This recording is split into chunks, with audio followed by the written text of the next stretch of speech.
Doctor Mohammad Yunus বাংলাদেশের একজন নামকরা অর্থনীতিবিদ এবং নোবেল পুরস্কার বিজয়ী, যিনি কেবল অর্থনীতির জন্যই বিখ্যাত নন, বরং বিশ্বের দরিদ্র জনগোষ্ঠীর অর্থনৈতিক মুক্তির পথ দেখিয়েছেন। আজ তিনি শুধুমাত্র গ্রামীণ ব্যাংকের প্রতিষ্ঠাতা নন, বাংলাদেশের অন্তর্বর্তীকালীন প্রধানমন্ত্রী হিসেবেও দায়িত্ব পালন করছেন। তার জীবনযাত্রা, ব্যক্তিত্ব এবং জীবনধারা নিয়ে আজকের এই ভিডিও। ডক্টর ইউনূসের জন্ম চট্টগ্রামে একটি সাধারণ পরিবারে। ছোটবেলা থেকে তার আগ্রহ ছিল অর্থনীতির প্রতি। পরে তিনি আমেরিকায় পিএইচডি করেন এবং ফিরে আসেন বাংলাদেশে। কিন্তু তার বৃহত্তম সাফল্য আসে গ্রামীণ ব্যাংক প্রতিষ্ঠার মাধ্যমে। এই ব্যাংক কেবলমাত্র দরিদ্রের জন্য ক্ষুদ্র ঋণ প্রদান করে, তাদের অর্থনীতি মুক্তির পথ দেখায়। এই ধারণাটি তাকে 2006 সালে নোবেল শান্তি পুরস্কার এনে দেয়। কিন্তু আজকের ভিডিওতে আমরা শুধু তার কর্মজীবনে নয়, বরং তার বর্তমান জীবনযাত্রা নিয়ে কথা বলবো। ডক্টর ইউনূস একজন সফল অর্থনীতিবিদ এবং উদ্যোক্তা হওয়ার পাশাপাশি তিনি একজন বিশাল ব্যক্তিত্ব।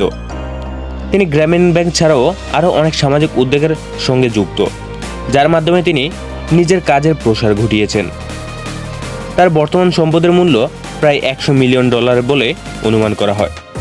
তবে ডক্টর ইউনূস তার সম্পদের শুধু ব্যক্তিগত লাভের জন্যই ব্যবহার করেন না, বরং তিনি তার বেশিরভাগ সম্পদ ব্যবহার করেন সামাজিক কাজ এবং প্রকল্পের উন্নতির জন্য। ডক্টর ইউনূস খুব সাধারণ জীবনযাপন করেন।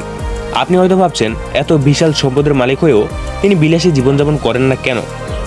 কারণ তিনি সবসময় বিশ্বাস করেন সহজ সরল জীবনযাপন এবং মানুষের সেবা করার মধ্যেই সবথেকে বড় সার্থকতা। বর্তমানে ডক্টর ইউনূস ঢাকার উত্তরায় একটি সাদামাটা বাড়িতে বসবাস করেন। তার বাড়ি খুবই নির্ভেজাল এবং অতিরিক্ত জাঁকজমক নেই। বাড়ির চারপাশ সবুজ গাছপালায় ঘেরা এবং পরিবেশ অত্যন্ত শান্ত।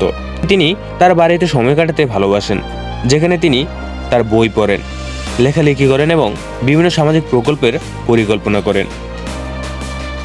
গাড়ির ব্যাপারটা ডক্টর ইউনূসের পছন্দ খুবই সাধারণ। তিনি বিলাসবহুল গাড়ি ব্যবহার করেন না, বরং একটি হাইব্রিড টয়োটা প্রিউস ব্যবহার করেন, যা তার পরিবেশ সচেতনতা এবং সাদাসিধা জীবনযাপনের সঙ্গে সামঞ্জস্যপূর্ণ। পরিবেশ রক্ষার দিকে তার প্রচেষ্টা দেখেই বোঝা যায়। তিনি সবসময় এমন কিছু বেছে নেন যা প্রকৃতির প্রতি দায়িত্বশীল। ডক্টর ইউনূস সবসময় বই পড়ার শখ রাখেন এবং তার সঙ্গী চশমাটি তাকে সবসময় সঙ্গ দেয়। তার চশমা জীবনের একটি অপরিহার্য অংশ, সাধারণ ফ্রেমের চশমা, যা দেখে মনে হবে এটি অনেক দিন ধরেই তার সঙ্গী। এই সাধারণ জিনিসই তার ব্যক্তিত্বের পরিচয় দেয়, যেখানে বাহ্যিক চেহারা নয়, বরং মস্তিষ্কের জগৎ এবং সামাজিক সচেতনতা সবচেয়ে গুরুত্বপূর্ণ। ডক্টর ইউনূসের জীবনযাত্রা শুধু কর্মজীবন বা সম্পদে সীমাবদ্ধ নয়, তার ব্যক্তিগত জীবনও খুবই নিয়মিত এবং সংগঠিত। প্রতিদিন সকালে উঠে তিনি তার কাজে মনোনিবেশ করেন এবং দেশের উন্নতি ও দরিদ্রের দূরীকরণে পরিকল্পনা করেন। সামাজিক যোগাযোগের মাধ্যমেও তিনি সক্রিয় থাকেন, যেখানে তিনি তার মতামত ও অভিজ্ঞতা শেয়ার করেন। বর্তমানে ডক্টর ইউনূস বাংলাদেশের অন্তর্বর্তীকালীন প্রধানমন্ত্রীর দায়িত্ব পালন করছেন। এই পদে বসে তিনি তার অভিজ্ঞতা এবং জ্ঞান দিয়ে দেশের উন্নতির জন্য কাজ করে যাচ্ছেন। তার লক্ষ্য হলো দেশের দরিদ্র জনগোষ্ঠীকে এগিয়ে নিয়ে যাওয়া এবং তাদের জন্য এমন একটি সমাজ তৈরি করা যেখানে সবাই সমান সুযোগ পাবে। ডক্টর ইউনূসের জীবনযাত্রা আমাদের জন্য একটি অনুপ্রেরণা। এত বিশাল সাফল্য এবং সম্পদ থাকা সত্ত্বেও তিনি সবসময় সহজ এবং সংযমী জীবনযাপন বিশ্বাস করেন।